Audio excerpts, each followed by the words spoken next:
How do you explode your career? Is it all about having the right connections, having the right work skills, having the right work ethic? Or do you need a deeper understanding of soft skills, your own beliefs in yourself, the right mindset, and being able to look into the future and find what's going to be right for you long term? Come and enjoy this exciting panelcast as we explore these questions.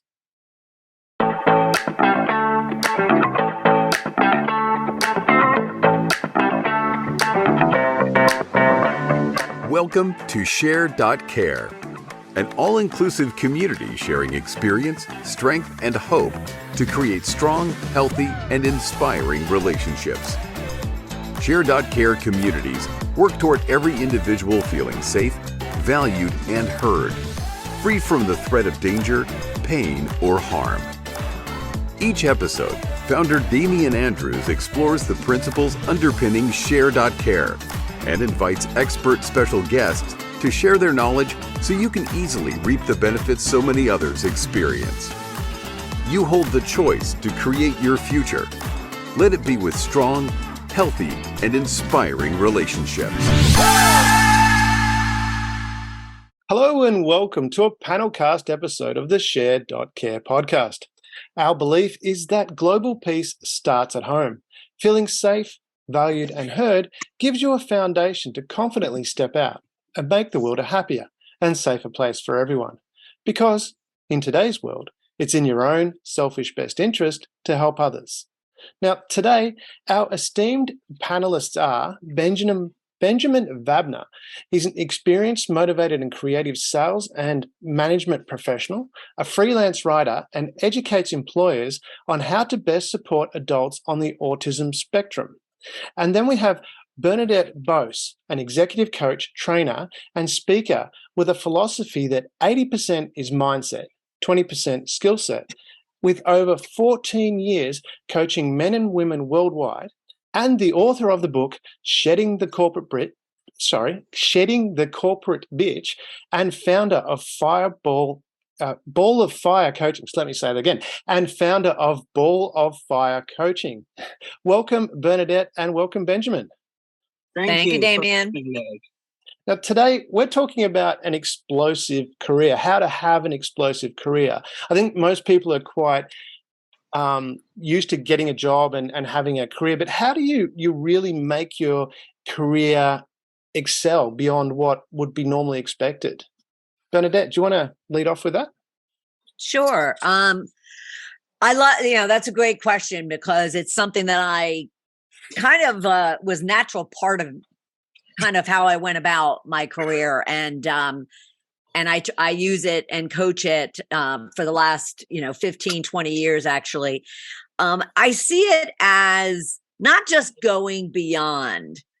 Obviously, if you want to stand out, you need to go beyond what everyone else is doing to, kind of stand out, appear different, and really create a niche for yourself. But what I actually found myself doing through my career is I was always curious and I was always looking to solve problems. The problem that I was tasked to do, but also if I came across a problem that wasn't even anything to do with my role, my department, my function, I still was curious about, okay, what can we do to solve that problem? So I would often, and I probably did it 4 or 5 times, especially in my early part of my years, like in my 20s and 30s, I would find a gap, something that's not being taken care of, something that's not being done, something that's not being provided, maybe to team members or to employees or clients.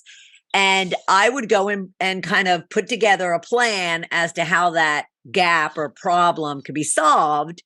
And then I was often recommending myself to take care of that problem. And what came along with it, I was proposing was either an advancement or a job change or some type of additional explosive, opportunity for myself. And so I often suggest to individuals that just because they are asked to do task A, B, and C. Doesn't mean that if they were to come across a problem R, they shouldn't kind of look at it and say, if this is something of interest and I think I could solve that problem or handle that gap, then I should, then I'm going to put together a proposal to go and pursue it and take it to your boss or the senior, manager or whomever it might be. And that's how I found, at least myself, and for many, many, many people that I've mentored or coached over the years, that's how I have found them being able to explode their careers. Yeah. Is that a similar experience for you, Benjamin? Just finding those little bit extras to add in and sell those across? So my story's not the same as hers, and her story is definitely a very interesting one for sure from just the career, but I'll give you a basic idea.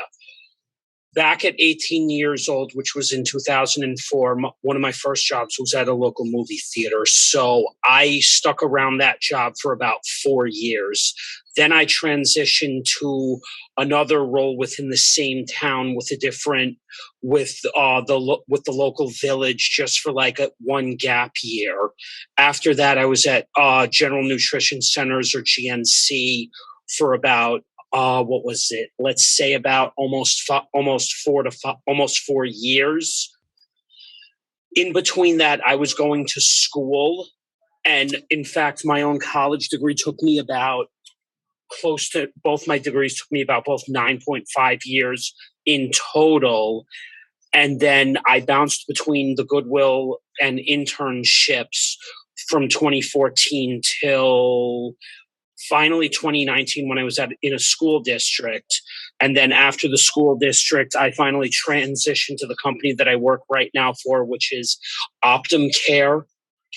And I got this through a recruiter. So I was stuck in mostly, not necessarily stuck, but because I lacked a college degree, I was working in retail and customer service roles for the most part over that time period. And how did you make yourself stand out to move to those different roles? Obviously, you've been able to sell yourself into different positions. What did you do to make yourself stand out?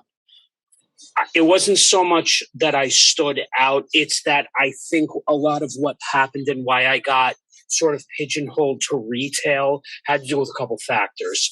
Factor number one was the resume and what it looked, and the fact that they seem to have just gone with defaulted what was easier, which was low.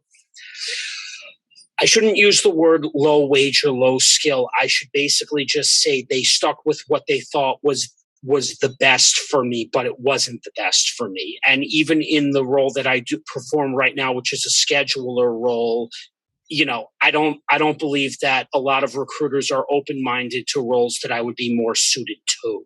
Yeah. Okay. So Bernadette, Benjamin mentioned about pigeonholing there. Does that, something that happens and where people get stuck in a position and that's how they get perceived? And how would someone break themselves out of that type of role? Well, I definitely, I've seen individuals get pigeonholed. I think, the individual themselves has a role and responsibility there.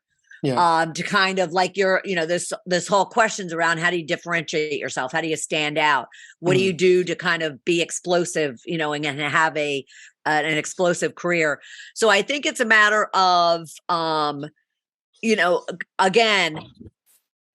one thing I need to comment on too, I've seen a lot of different people with degrees or with not degrees that have kind of bucked trend. And what I mean by that is what they might think, or what society might kind of make it appear as if, okay, if I don't have a degree, I can only go down this path. If I have a degree, I can go down this path. And yet and I've seen a lot of people buck that trend and prove it, wrong. And I think the way they prove it wrong is similar to what I said, in that they look for opportunities to, even if I started off on the floor of a retailer. Actually, I was a telemarketer when I was like 14, but, I started off on the floor and in a department store. And what I did was I looked for opportunities in the store that would allow me to get exposure to corporate.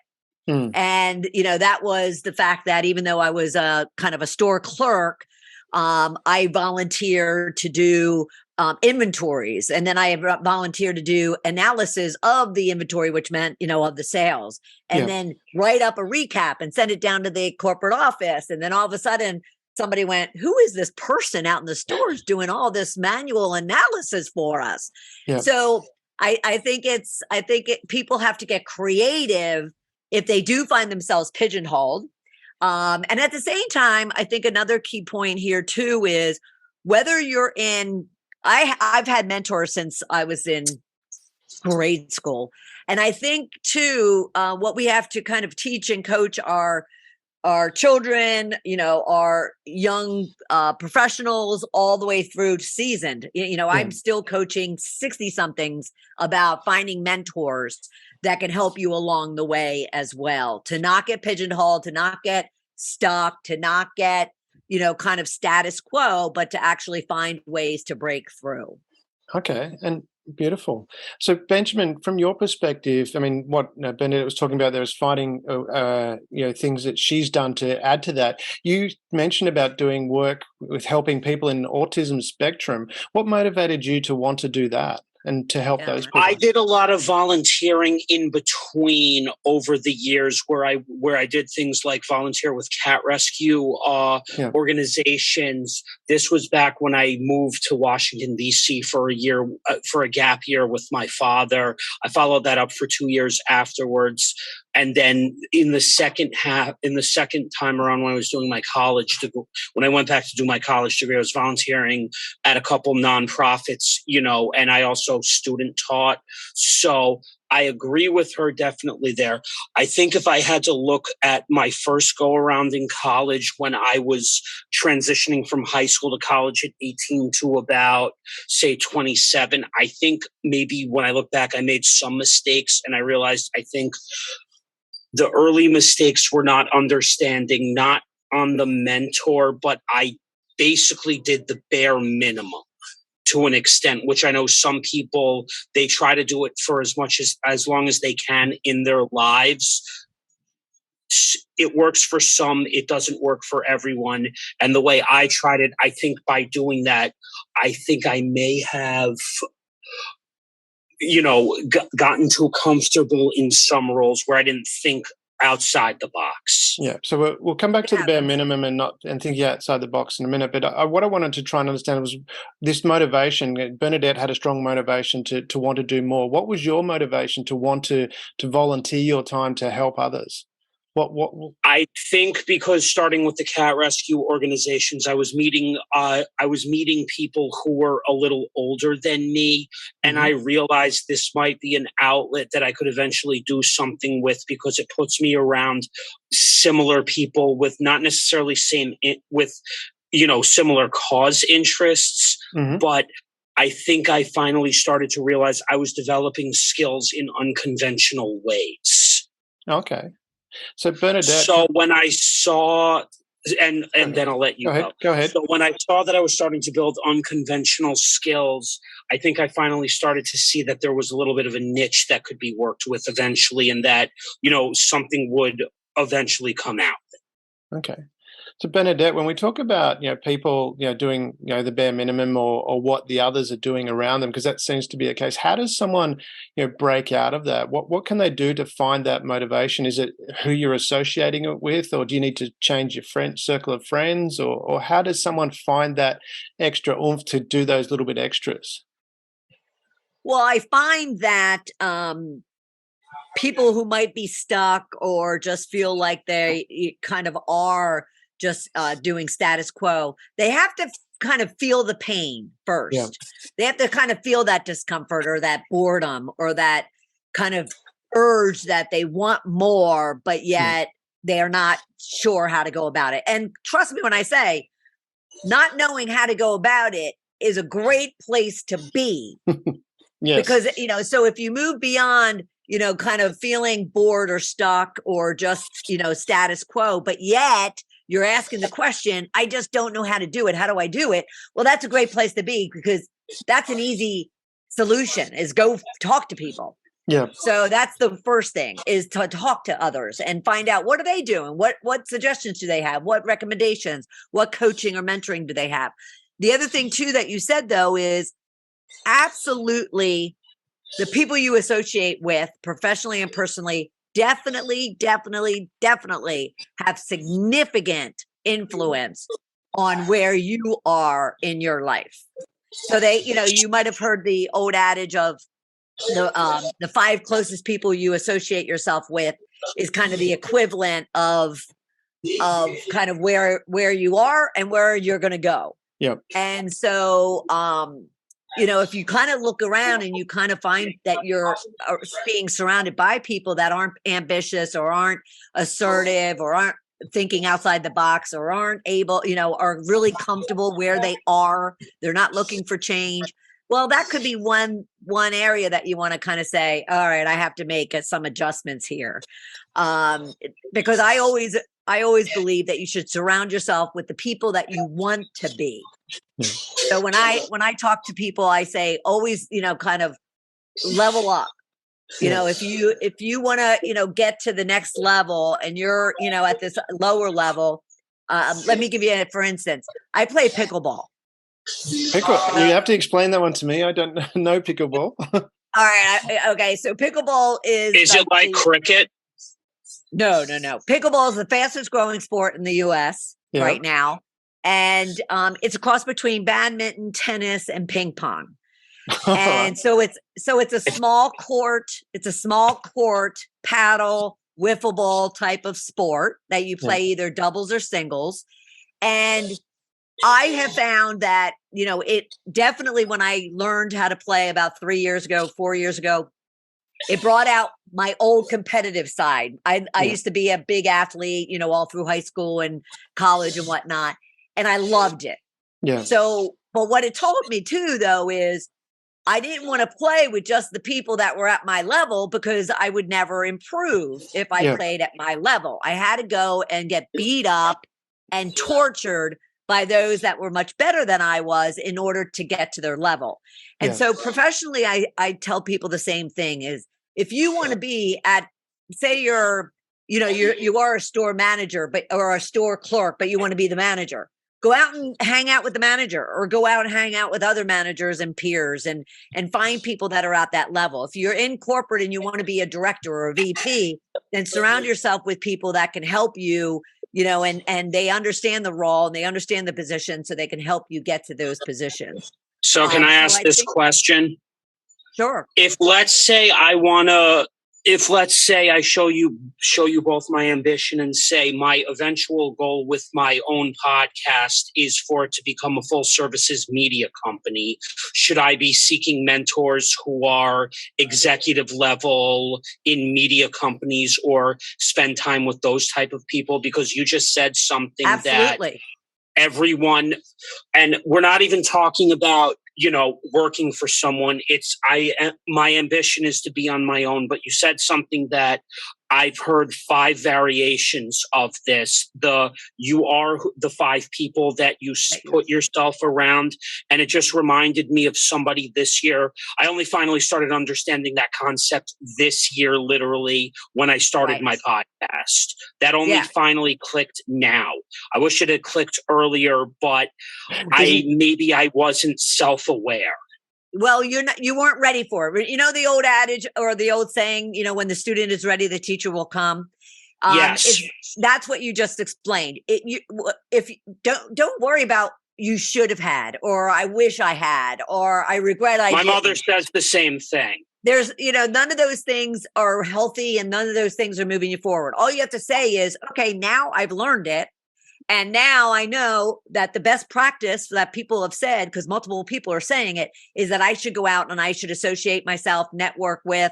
I would also add, Benjamin, that you should not only seek, partnerships and relationships and whatnot with people that, are in the media and entertainment industry. You should also invest. I mean, you should go and look for those people that, they have programs or coaching or consulting that have been there and done that. I've had my podcast for 12 years. I've had it since 2010.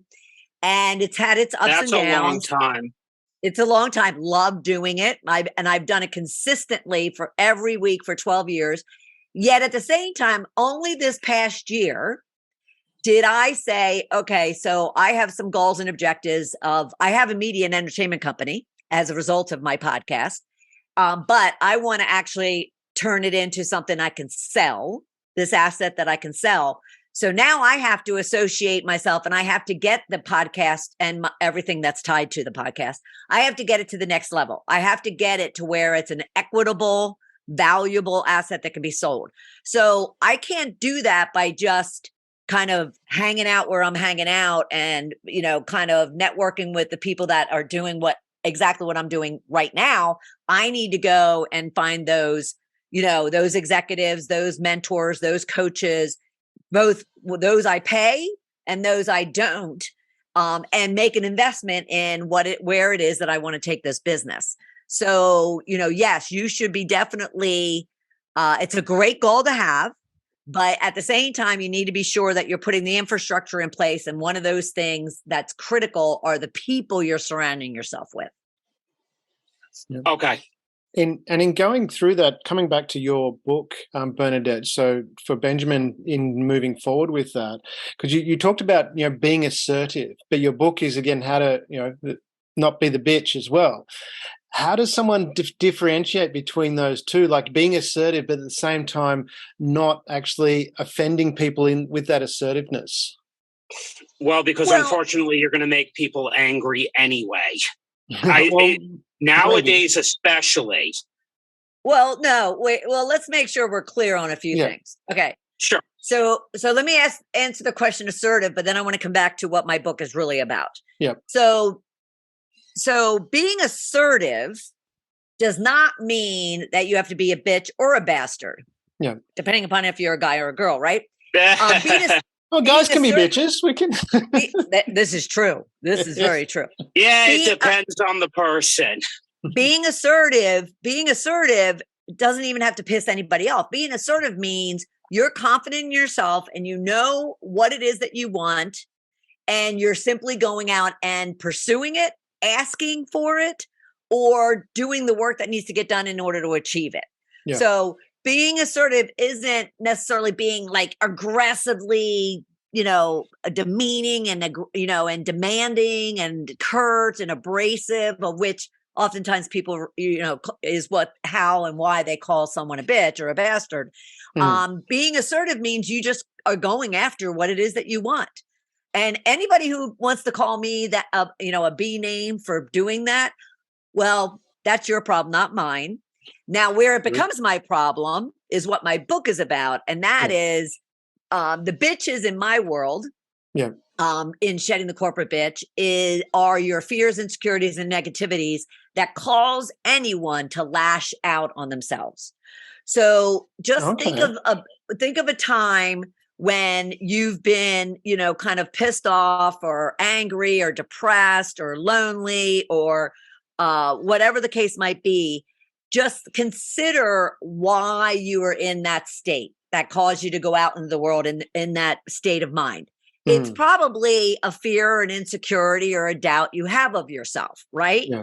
That caused you to lash out either on other people or on yourself.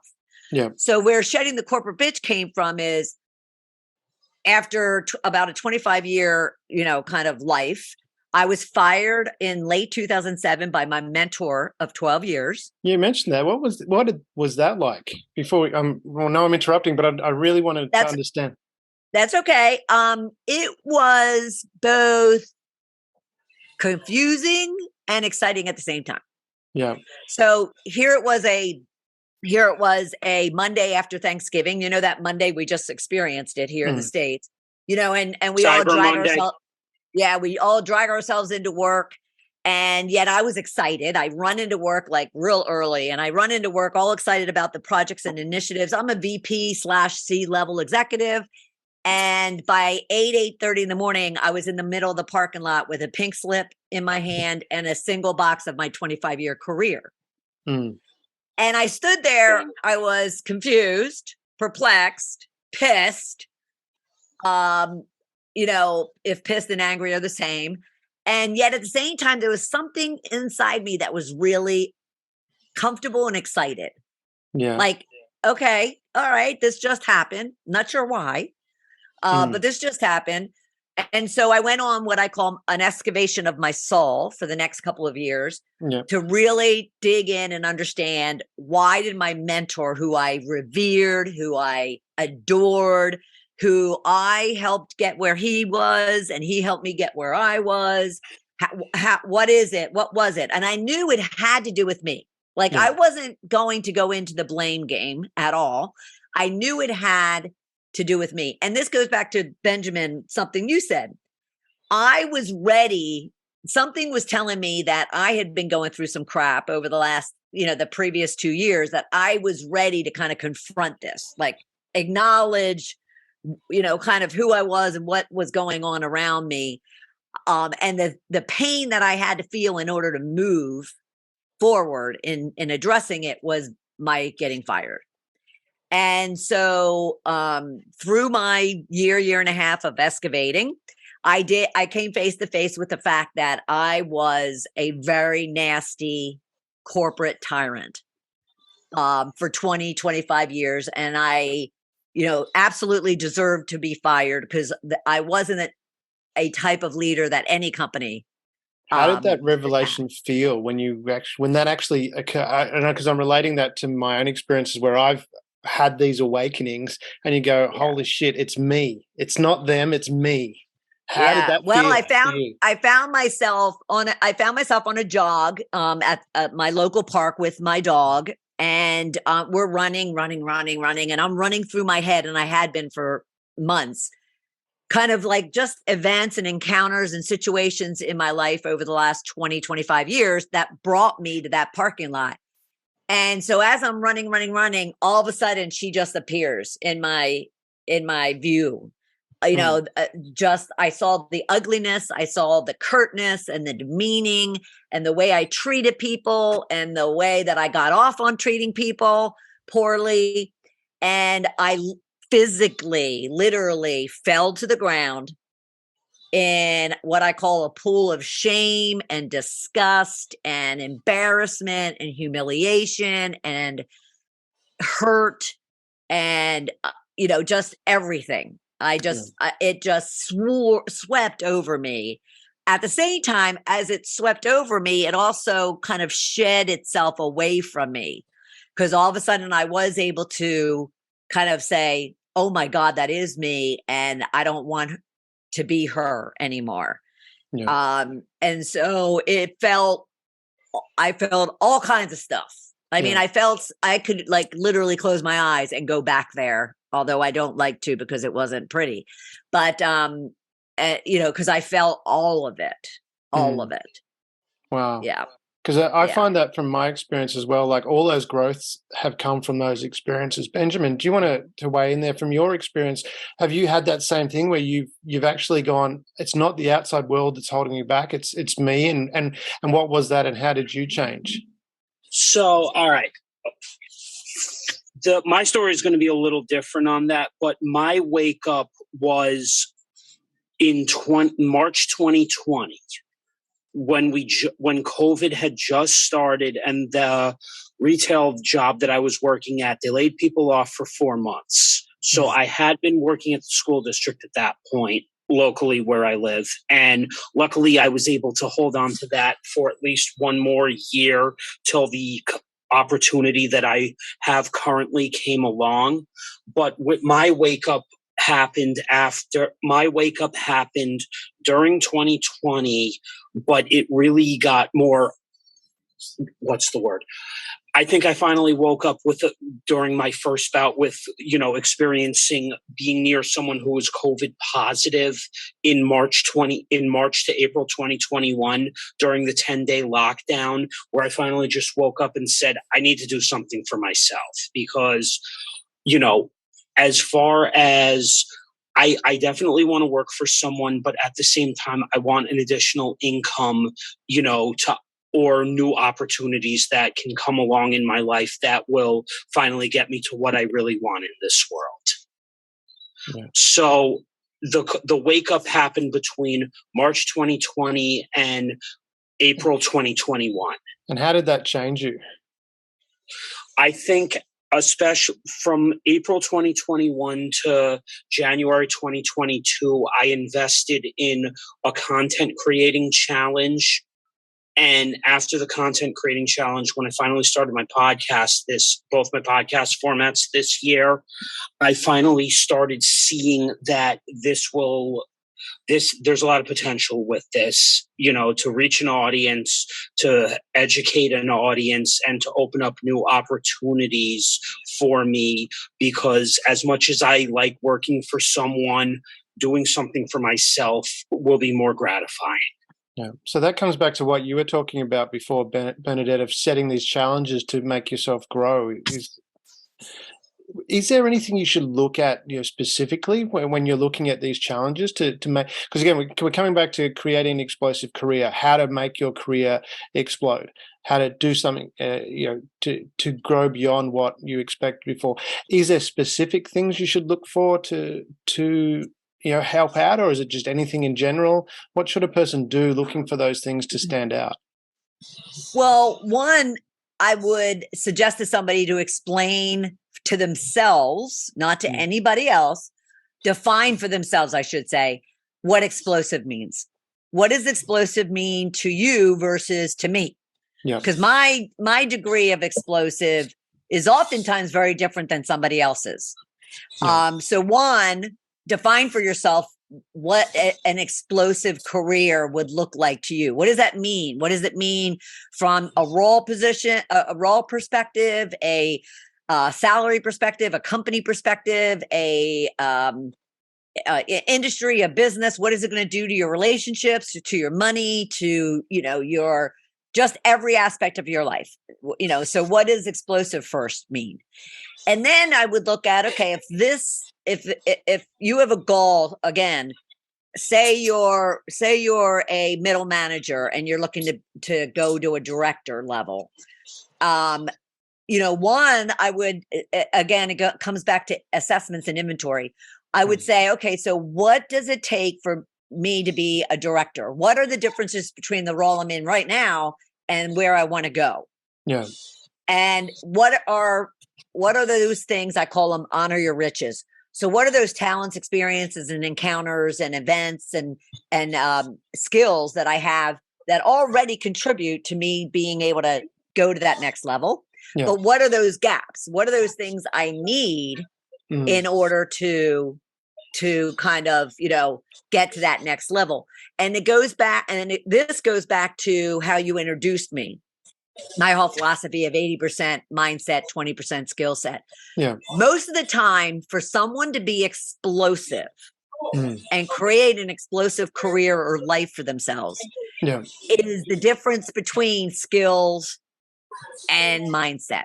And what I mean by that is, as you gain, and you grow in your career, you're moving away from skills. You're moving away from tactical, functionally driven, operationally driven skills, because you're moving into more management positions. You're moving into more people positions. You're moving into more soft skill positions. And soft skills like communication, self-awareness, emotional intelligence, ability to negotiate.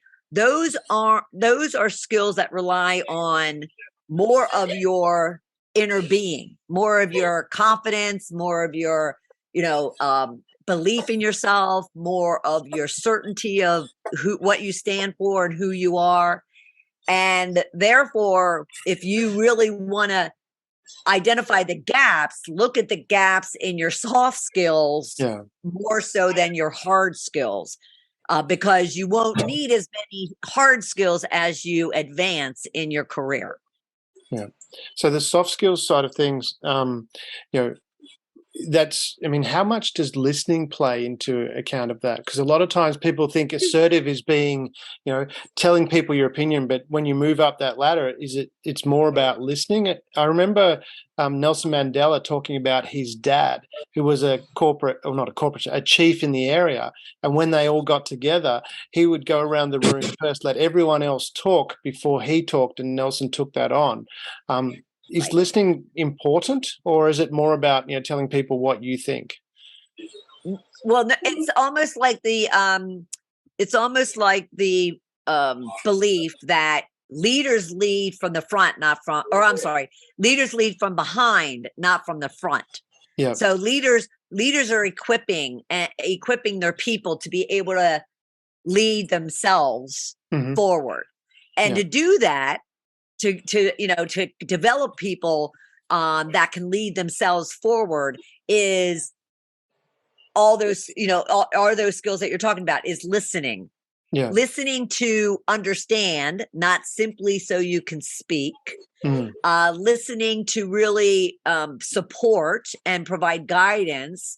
And then, of course, it has to do with being able to develop and coach and mentor. And, you had made mention at the earlier part of the conversation about you're great at asking questions. And so a leader really has to be able to not only listen, but feed into those words, feed into what they're saying, so they can really get under the covers to get down to the real meaning of what it is someone's trying to say to them, so they can get the support and the help and the development and the coaching that they need. So on top of listening and communication skills, you're also starting to add empathy and compassion and appreciation and kindness. So that's why I say it really, the soft skills just become more and more relevant and critical, which all stems from your mindset of where you are personally. Because someone who's insecure and doubting themselves and, and feeling frightened or not good enough or not worthy enough aren't going to be able to really leverage and take advantage of all of those soft skills or soft traits and qualities of themselves. That's exactly the person. That's exactly somebody that I basically just finally this year said to him, look, enough is enough. I don't want your career or life advice about that, because I dealt with someone going all the way back to kindergarten/childhood who at this point in his life, because we're both 37, this is exactly who you're talking about. He's insecure. He's supposedly happy with what he's got. And he basically said to me today/yesterday, you should just work a 9 to 5. I'm like, that's not everybody's goal in this world. Some people don't feel the 9 to 5 is, their best suit. Other people feel I wouldn't mind a 9 to 5, but, if I do something like what you are doing, in your own life at this point after a 25-year corporate career, or what Damien is, doing with, creating a website and, different subcasts with his podcast. This is the type of stuff that I would prefer to be doing with my life. So from your perspective, Benjamin, how did mindset really affect how you approached problems in your career? As I've been hosting my podcast, especially this year, there's been a transformation with me going from when I did the first episode and in my career to being someone effectively doing the bare minimum, but most of that was confidence. Most of that was low confidence, with being where I was and not maturing to this year where I finally see that I'm, like what you do as a podcast host. I'll use this. I've been learning on the go. So I've done both my formats. I'm up to 19 episodes now, and 18 episodes later, I finally started being able to delegate, becoming a better host when I brought people on, to do panels. I've been staying a lot more quiet on my interview format podcast, where I've been able to let the guests speak. And that transformation happened over just months of doing it. From January of this year to right now in December, where I'm sitting down with you as a guest, and this is the third time I've been on somebody's podcast this year, there's been a slow transformation of, the confidence getting better and better and better. How do you find that you've helped your confidence get better? What do you do to make yourself feel more confident? I start before each podcast interview episode, I would read up on the person that I invited. I would from their LinkedIn, I would form my questions based off of that. And I would learn to basically go from trying to overtalk to talking just enough so that the viewers can learn something. And, and then to this point where now I'm even now moderating panel discussions myself, introduce them, let them talk, ask the question or bring up the segment piece, and then let them talk. Yeah. Okay. So with that confidence side of things, Bernadette, I mean, that's a pure mindset thing? If someone's not feeling confident, what can they do to actually make themselves feel more confident to do that extra action? Like Benjamin was saying, he's doing these extra bits and pieces to help grow his own skill set. What can a person do if they're not feeling confident to shift their mindset to actually going, oh, actually, I can do this? Right. Well, confidence comes from beliefs, right? It comes from your belief systems. Yeah. So if you're a victim of always having, people around you now or in the past that have kind of beaten you down or kind of said negative things all the time, or they were negative, they're just purely negative in their own, being, then you kind of look at it and go, okay, well, wait a minute. Then going back to our subject about who you're associating yourself with, you need to change up who you're associating yourself with. Yeah. And then the other ways of looking at your belief systems is one exercise I'll do with some of my clients is first off, people really don't understand where their fear or insecurity or doubt is coming from. Mm-hmm. They just know it's there, but they don't know the exact situation or event or encounter or experience that caused them to have that fear or insecurity or doubt or negativity. Yeah. So I'll give you, for instance, in my excavation of my soul, and I was in my late 40s when I was doing it, all of a sudden I recognized that majority of my life, I felt like I didn't fit in, I didn't belong, and I wasn't worthy of where it was that I was. Yeah. As successful as I was, even in high school and college, I already had a corporate job when I was in college. I still had these insecurities and these deep-seated feelings like I just didn't belong. And I really wanted to understand where that was coming from because it was just feeding and festering every aspect of my life. Yeah. And I all of a sudden recognized that when I literally went back and I started journaling my earliest memories of my life Mm-hmm. to the present time. And a pattern all of a sudden appeared. And I recognized that I am one of 12 children. Really? And Wow. yeah. So I have 6 brothers, 5 sisters, and I'm the 8th. Mm-hmm. And I'm also what people referred to when I was growing up as the milkman's daughter, the postman's daughter, anybody's daughter but my parents, because I didn't look like my brothers and sisters. I didn't sound like them. I didn't act like them. I just was this kind of this oddball, as they would call it. Yeah. That just, kind of didn't look like they fit. And my brothers and sisters and family and friends all would make jokes about me being adopted. And so, and as innocent as it was, as innocent teasing as it was in my formidable years, by the time I was 10, I had this deep-seated belief that I didn't fit into my own family. And I went to my mother crying, saying, Mommy, am I really adopted? Like, am I really not a Bose? Like, where do I fit if I'm not, part of this family? And my mother laughed innocently. not recognizing the actual pain I was feeling. And she just laughed and said, of course you're a Boas. Like, we have 11 others of you. Why would we go looking for a 12th? You know, that type of thing.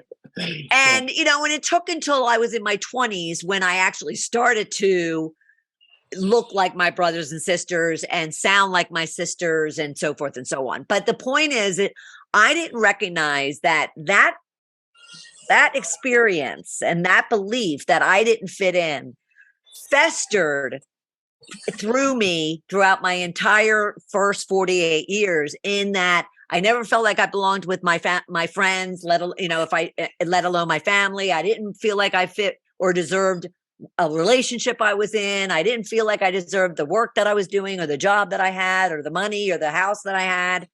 And what I recognized in my late 40s was when I wrote that down, these are my beliefs. I don't fit in. I don't belong. I'm not worthy. I'm not deserving enough. And then I went and said, and that's one column. And then I said to myself, okay, prove to me that that's not true, that I'm not worthy, that I'm not, deserving, that I haven't earned it. And I started finding all this evidence that, well, wait a minute, you worked your ass off. You are a member of the family. You always have had a group of friends. You've always had relationships. They've ended for other reasons. You've worked your tail off. You've done the work to have the job and the money and the house that you have. So I found all this evidence to prove that my belief system was not true. Yeah. And then the third column is then I started writing out what my new belief system was going to be. And that is, I belong, I deserve, I am worthy, so forth and so on. And that exercise, which I did a great amount in 2008 through 2010 or 11. And every once in a while, I have to pull it out and do it when I start feeling yucky about myself. But it really helps you reframe your confidence level. Yes. And therefore, then I was able to feel worthy of going and asking for help and support and mentoring and networking. And I felt confident to go and ask for the job, not the job, but the client and the rate that I wanted and the work that I wanted and the work I didn't want, and say no as much as yes.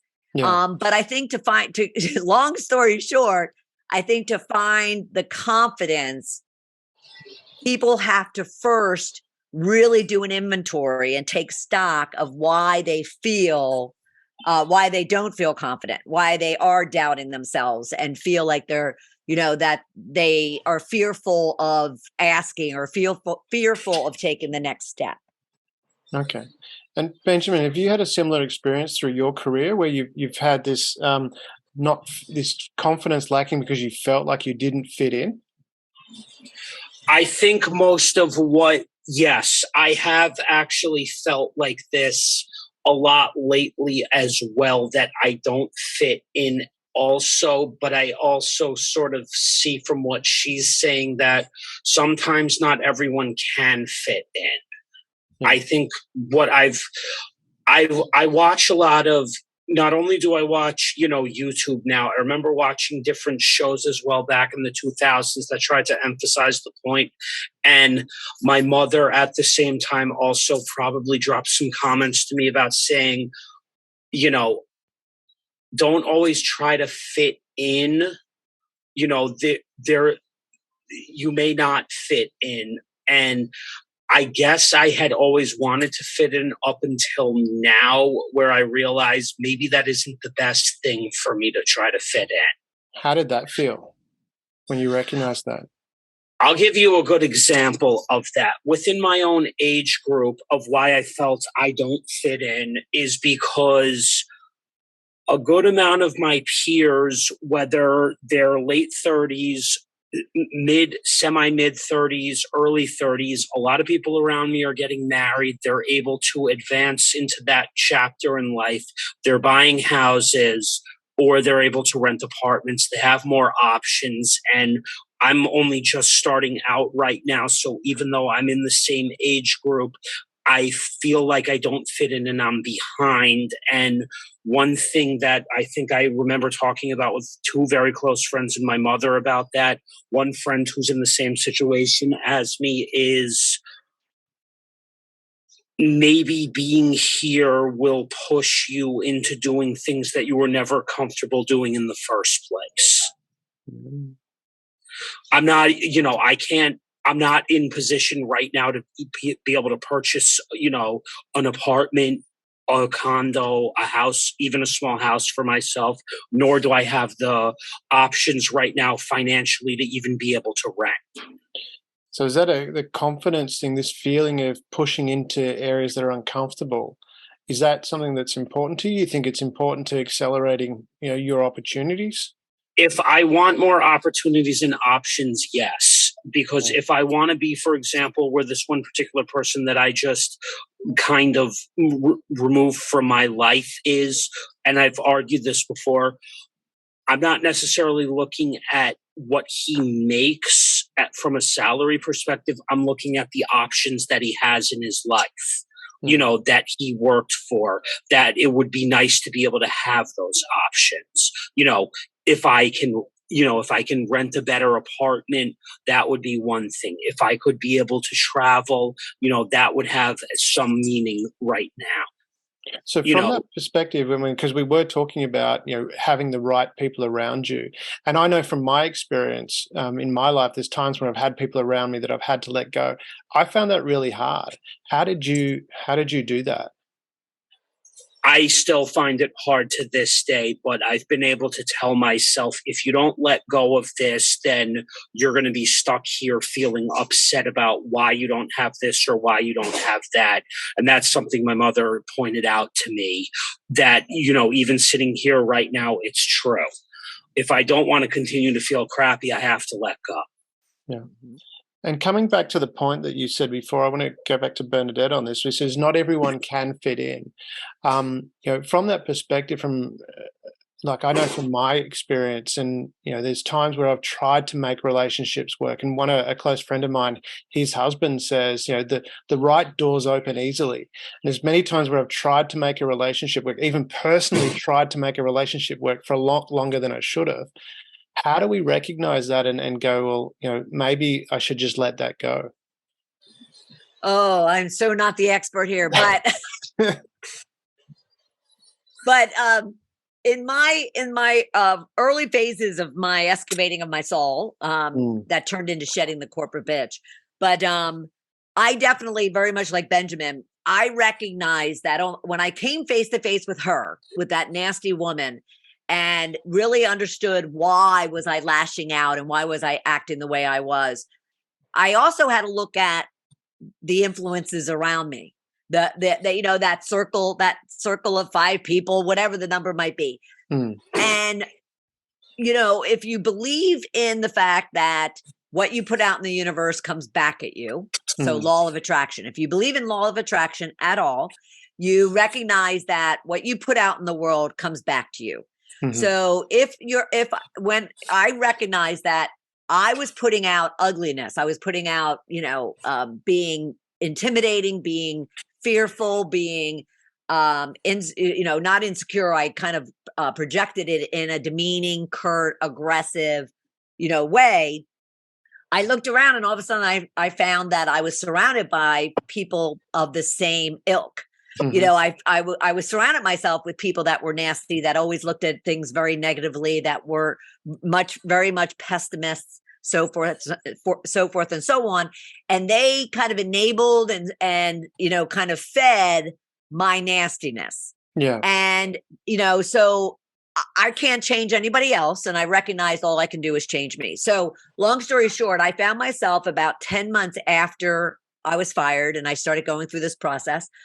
I found myself hosting a big party at my house, probably 50, 60 people. And 2 months later, by Christmas, I was on my couch by myself with my dog. Because I recognized in those months and even, through that party and afterwards, and they also, the people there recognized that I was changing and shifting and moving away. I just recognized that I had to start what I call shedding the things in my life, people, places, and things externally, as well as the internal junk that was going on inside me. I had to work on shedding all of that if I wanted to be happy and content and find peace and be a good person and actually work my way to the person I wanted to be, to the woman, to the friend, to the lover, to the leader, to the CEO. I had to let go. I had to shed. So Benjamin, you're doing the absolute right thing. It's not easy. In my case, I found myself, even though I was alone on my couch with my dog for about a year and a half, I was the happiest I'd ever been. I felt like I just weighed, less. I just felt so, yes, was I no longer going out on a Friday night? Did my social calendar all of a sudden go blank? Absolutely. But at the same time, I was just happy and content working through and figuring out who I really was. And then eventually a year and a half later, I started attracting people into my life that were now reflections of the type of life I was building for myself. So, we have to go through that if we want to find what it is that's really going to make us happy. Yeah, a very old high school friend of mine who started the podcast project with me on the foundation of it when we were throwing around ideas finally said something to me during the week on, I think it was Sunday. He said to me, even though, he's had to be a little absent from the implementation process, he said, I'm very proud of you, with the fact that you got this off the ground and that as it's been going, you've been doing better and better each time. I know it's not easy, but it's good to finally see that you're doing it. Yeah. It's important Absolutely. to do. Yeah. And and the reason I really wanted to explore that when we're talking about explosive career, because I know many people, and I know of many people that have accelerated well in their career, but their foundation hasn't been right. And all of a sudden they've started to self-sabotage, their career falls apart, that kind of thing. So how important is it to get that right? If you're planning your career, is it something you just do solo? When I say solo in the sense when you say self-sabotage, do you mean what I've seen this across the LinkedIn platform a dozen times. I forgot what the heck the phrase was, but do you mean what's the imposter syndrome? Is that what you're talking about when you say self-sabotage? You're probably more linking that to fake it till you make it. Is that? Yeah. It's my generation calls it imposter syndrome, but I always remembered it as being told fake it till you make it, which is inauthentic to do in the first place. Yeah. So what we're talking about here. Yeah. You what? I love fake it till you make it, but that's another conversation. We'll come back. But I don't think it's not genuine. That's the other thing. It's not genuine. It depends would it depend on the intention behind fake it till you make it? Because one thing it can be you're doing something where you think, okay, I don't have the skill to do that, but your intention is to do a good job. Is that where you're coming from, Bernadette? Yeah, I think fake it till you make it means, you remember you just asked about confidence. Yeah. Right? How do you get confidence? Well, it's not ingenuine or inauthentic if I decide that even though I feel scared and I'm insecure about doing a podcast for the first time, I'm going to fake it and pretend that I'm great at what I do at this podcast thing. And I'm going to get on that microphone and I'm not going to care if I mess up and I'm just going to forge through it. I think faking until you make it is just fine. Now, if you're being authentic to where you're pretending to be somebody that you're not, I want to be careful there because again, you could walk into a room scared to death of being in the center, of this room. And yet you kind of decide that, okay, I'm going to put on a smile. I'm going to be gregarious. I'm going to, kind of just conquer this room, even though I'm scared to death inside. To some degree, that's faking it until you feel comfortable doing it.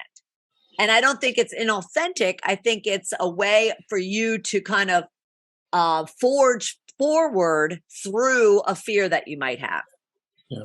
And even now today too, I think there's a bit more acceptance of empathy along those lines as well. So you could walk up and go, look, I'm a little bit scared starting here, but I'm going to move forward anyway. Is that a way you could approach that as well? Well, definitely. I mean, first off, I am an open book anymore, and I'll tell you flat out if I'm scared to death of something, and I'm, and I need help, or I need some, kind of support, and some motivation from somebody. Whereas before, my ego was too big, and I would never acknowledge that I was scared about a damn thing, even though I was. So I think, I think it's the meaning behind any behavior. And fake it till you make it as a behavior. I think it's the meaning behind it. And if you're authentic and genuine about it, then I don't think fake it till you make it is a bad thing.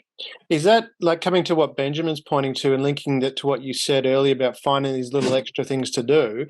You find the extra things to do to show that you're keen to accelerate within the organization to explode your career. Can you take that step further and say, look, I've done all these things, and part of the reason I'm doing this is because I want to accelerate my career. Is that something, or should you just keep that quiet? No, I would. I mean, let me give you, for instance, I was in my, early 20s, mid 20s. I was a buyer. Yeah. I was a lingerie buyer. Okay. And I recognized that the buyers didn't have any analytics. Now I'm old. So I was back in the reports were this big type of, world. But I recognized that the buyers did not have any analytics. They didn't have any data in order for them to know what it was that they were selling and therefore needed to buy. I was the last person in the world to work with an IT person to go, what are these I's and O's you're talking about? I have no clue what it is that you're talking about. But I saw the problem. I had no clue as to how to solve it. I just knew that it had to be solved. And so I just kind of went into my CEO and said, this is what I want to do. I didn't tell him I had no idea how to do it.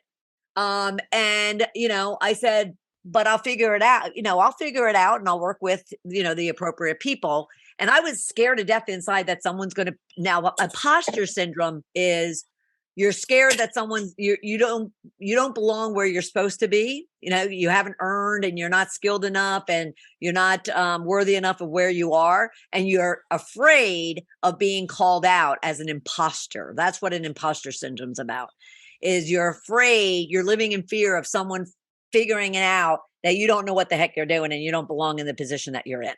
That's different than fake it till you make it. And it's even different than self-sabotage you were going to talk to. But yes, that's another way of finding those opportunities, but not letting your fear or your doubt that you have the skills that will allow you to take on something new and something bigger and different. And you just do it anyway. Yeah. Because I did want to touch on the self-sabotage side of things, where we're talking about that. If you're planning on exploding your career, and I know I've done this myself, where I've got to a position, and that might be where, Benjamin, you were talking about the imposter syndrome gets in, because you get to this position and you're doing something and you might be faking it to make it, but then you start to go, hang on a minute, I shouldn't be here. And then you start doing things that pull you back, or not doing things you should do that it could actually help you move forward. Is that what you're talking about with imposter syndrome, where you're in a position, Benjamin, and you're pretending to be something you're not? Yeah, that probably is what I was referring to. That sounds about. Yeah, and so with this, and this is where I wanted to talk about from the sense of self-sabotage, is, from planning your career to explode your career, how much time should we spend on this, like linking it back to mindset, getting your mindset right, but also coming back to Benjamin's point, being authentic in what you believe in yourself is right for you? Should that be part of your plan to accelerate your career or explode your career? Absolutely. I wish they would teach a mindset and emotional intelligence in grade school, high school. Yeah, I agree. They didn't want to do it. I'm 37, and they didn't want to do any of that. That even when I was in high school, just like everyone was complaining about how the oldest of millennials weren't taught personal finance. But here's the whole thing.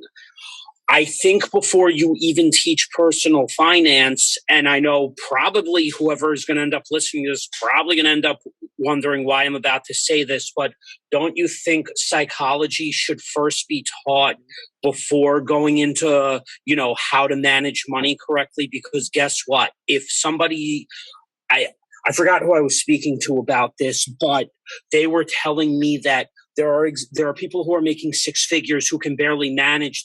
Oh, that's right. Now I remember who's telling me this. I have a friend in my area who's a social worker, and she was congratulating me and she's in her mid 40s about how I was able to save $700 this year when there are people making six figures who can barely save. Mm-hmm. So Absolutely. the mindset in psychology should be taught around money first before demanding that grade schools teach personal finance, because guess what? How am I going to manage money if my mindset is not right? Especially when you're just coming out of college at age 20, is anyone's first thought, should I save or should I just put all my money into investing in the stock market at that young age? Probably it should be a combo of both. Right. So is that because we're coming back to the self-sabotage point? Well, I'm bringing it back to the self-sabotage point. Is this because, as you mentioned, people do, there's a lot of people that will learn a lot of money and then throw it all away and not have much. But same token too, in your career, where we get to that point, the principle is the same, where we push really hard and we have to work really hard to get to the success, and then we self-sabotage and bring it back. And I want to bring it to another point, because you mentioned earlier, actually I'll come to that in a minute, but with the amount of effort that you need to succeed. I mean, if you're fighting against your own beliefs that you don't deserve this, as opposed to thinking, I do deserve this, is one easier than the other? And how do we get to that mindset that makes it easier? People are more comfortable being uncomfortable. Okay. Okay. So hear me out. So people who are uncomfortable where they are right now. Yep. Are much more comfortable being uncomfortable than they are getting uncomfortable with the change and the real aspiration or goal they have for themselves. Yes. So people self-sabotage because they haven't accepted and embedded and instilled a belief and a confidence that what it is that they're going after, they deserve, they've earned, they have the right to, you name it. And therefore, all of a sudden, they're finding themselves like, oh, so let's take weight for an example. It's just one that majority of us can relate to. I'm relating to that right now, to be honest. Yeah. Yeah. So. Oh God. So someone who's always struggled with weight, and they always are, especially we're getting to the, new year. I'm not sure when this is broadcasting, but and at the beginning of the year, everybody has a weight goal, has a fitness goal, has a health goal of some sort. And then after working in the health and vitamin sector, I can almost tell you the funniest thing ever. Most people never stuck to their New Year's resolutions to begin with. It would go for like a week. Well, I was going to say, so that's what I was going to say. So, so they, between January 1st and about 3 weeks in, they self-sabotage themselves, before they even get started, because they'd rather be where they are right now because they're comfortable there. They know it. They understand themselves as maybe possibly overweight, unfit, unhealthy individual. What if they're thinking to themselves, oh my God, what if I were to lose weight? I was to get fit. I all of a sudden found a new routine, new people to hang out with, new friends, new environments. What is that going to do to my current relationships and my current environment and my current situation? And so when it comes to a career, all of a sudden, people will think that, oh my gosh, what if I was to become that director and that VP and I got the salary that I've always wanted, and I got the job in the office, and then maybe even the car and the house and the relationships and the network. What is that going to do to everything that I already have? I mean, all of a sudden my friend might be jealous, or my, significant other is going to feel threatened. Or what if I had to move because of this new job and this new aspiration I have for myself. What is it going to do to everything that I am comfortable with? I know it, I'm familiar with it. And therefore they start self-sabotaging themselves. You know, the person who's been wanting to lose weight and get fit, all of a sudden they start, you know, eating and not going to the gym and so forth and so on. The person at work starts kind of throwing out bombs that cause, you know, people to start rethinking them getting a promotion or getting a raise or a new job or opportunity. And so self-sabotage again comes to your mindset. How do you believe, and what do you believe within yourself about whatever it is that's going on in your world? So you can prevent imposter syndrome, self-sabotage, or needing to shed your bitch. Yeah. So one thing I wanted to play off with what you just said was when I finally got, after up to 16 years, when I finally got into an actual 9 to 5, and then I said, okay, this is definitely good. Once I finally started my podcast last year and building what I did on LinkedIn, the reason or the why, I'm sure if both of you are familiar with Simon Sinek, you know, the motivational speaker, until the podcast, I felt I lacked the why in my life. And most people do. Yes. And this was, I'm not sure exactly where you are in your life, but my mother, who's a baby boomer herself, and I were talking about this, and she said, much of the boomer generation are finally finding that meaning or why now at this point, much later on in our lives. We didn't find that at the beginning of our working careers. Right. This was a conversation me and her were having. And I said, even now at 37, I look back and was looking at everyone else. I never found the why. Yeah. I call it your why spot. So find your why spot. You know, a little innuendo there, right? Yes. Yeah. Good innuendo. Yeah. So, you know, and yes, I mean, I didn't know my why until I was in my late 40s, early 50s. You know, now I do think up until about, 20 years ago, I do think that it has been a generational type of thing that, you know, we weren't taught the psychological side of life. You know, it was all the functional, tactical, operational side of life, you know, whereas now the younger people, and I'm talking the, you know, grade school, high school, college, millennials, they're learning more about emotional intelligence, self-awareness, mindfulness, and therefore they are getting more in touch with the concept of their why.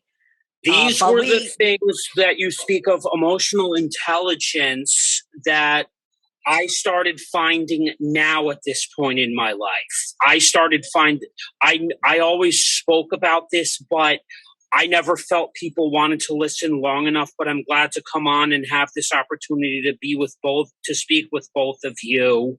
And I can say that now at least I can talk about things that I always thought were important. Like, I believe emotional intelligence is better than, you know, what college degree somebody has. I believe being able to compose yourself and, you know, make the statements that I do in an emotionally intelligent way is better than somebody saying, oh, I have a master's degree. Okay, your master's degree versus somebody who handles himself in a mature fashion, who looks better, the person that can hold himself emotionally, not some piece of paper.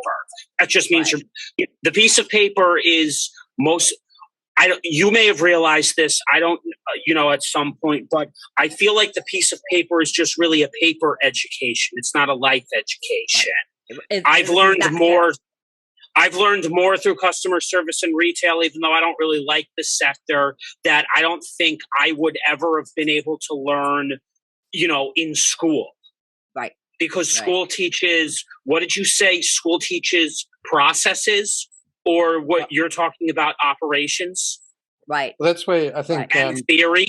What Bernadette was you'd mentioned earlier about the the soft skills, and that's where you can really accelerate your career. It's distinguishing between that piece of paper which Benjamin's talking about, and then growing your career. It's being able to relate to people and connect with people, have that empathy and understanding where we're going on. I'm sorry to interrupt there, Benjamin, because we are running a bit short of time, and I wanted to sum up. Yeah, no, that's okay. Because from what I can understand, taking from what we've got here, well, one is, to accelerate or to explode your career, it's really about firstly, you've got to want to, if I understand correctly. So develop your soft skills to be able to relate to people, because you're moving into an area where you, excuse me, where that's more important than just that having that technical ability. Associating with the right people, not just in the career sense, but also personally, so you have that right foundation. From that perspective as well, having being congruent with yourself that this is the right thing for you. Otherwise, you might self-sabotage. Go the extra mile, as you talked about, Bernadette, finding these areas, and then promote that you've gone the extra mile. Right. They seem to be the key things that have come out of that. If we were going to sum up, and I know I've probably taken away a few key things there, but I did so deliberately, because I thought if we're going to leave on to key wisdom to explode your career, what would you say that it is? Do you want to go first, Bernadette? I would say that every day, and I mean every single day, you should be focusing some part of your day on your mindset, on your inside, not your outside, on the inside, getting to know who you are, what it is you want, what you don't want. But every single day you need to be learning about yourself. Fantastic. And Benjamin, what's your one wisdom you'd like to share as to explode your career? I think that certain things that I probably mentioned as well, which is I agree with her that first taking stock of who's in your life is the most important thing, because I regret that this only happened now at this point this year through building a podcast and finally succeeding at something else that, wasn't necessarily mapped out for me, was probably one of the best development lessons of the year for me in growing a project, growing a following. I have this stuff on my resume, whether it makes a difference or not, but I put and you just saw by my LinkedIn profile, I'm capable of growing connections. I'm capable of gaining subscribers. I found a niche as a podcast host, and I found a lot more skills through volunteering and doing this that I completely forgot and neglected that I had all these years, because I always believed that you needed technical skills to compete in the world, but you need rounded everything. So technical skills, emotional skills, and all around skills, even from doing something like this. What I'm doing is managing a podcast, which is managing a large scale project. Cool. Thank you. Benjamin, Bernadette, it's been such a pleasure having you on the PanelCast today to talk about exploding your career. You got to get that right. I remember Steve Jobs talked about making sure you get the name right straight away and don't change it. And I started with a name and then I changed it, and then, didn't follow that advice. But it's been a pleasure. There's been so much useful information and really got into the depth of how to explode your career. It's not just what you do in the career yourself, but it's actually the foundation that you put underneath that. So Bernadette, Benjamin, thank you very much for being on the PanelCast. Thank you for having me. Thank you for having me also. Thank you for being part of the Share.Care community and helping people around the world prosper. You're creating a bigger pie for everyone to share. The more people contributing to the world being a better place, the better the world becomes for others and for you.